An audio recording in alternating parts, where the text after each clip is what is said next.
Video peringatan Hari Kesehatan Nasional atau HKN di lingkup pemerintah Kota Banjarmasin beredar luas dan mendapat sorotan dari netizen. Video berdurasi 5 menit itu memperlihatkan puluhan pegawai Dinkes Kota Banjarmasin berjoget mengikuti musik dangdut tradisional dan mengabaikan protokol kesehatan.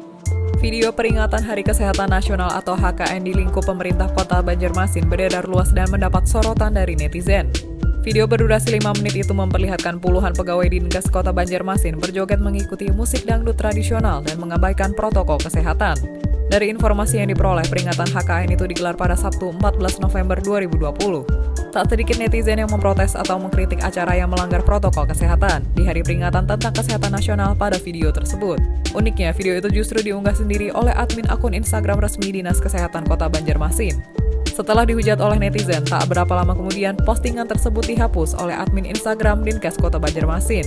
Kepala Dinas Kesehatan Kota Banjarmasin yang juga juru bicara gugus tugas penanganan COVID-19, Mahli Riyadi, tak mengelak jika acara itu merupakan acara Dinkes Kota Banjarmasin.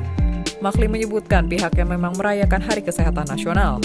Ia mengklaim hal tersebut sebagai momentum untuk memberikan penghargaan kepada seluruh tenaga kesehatan yang berhasil berjuang mempertahankan dan mengendalikan COVID-19 di Banjarmasin.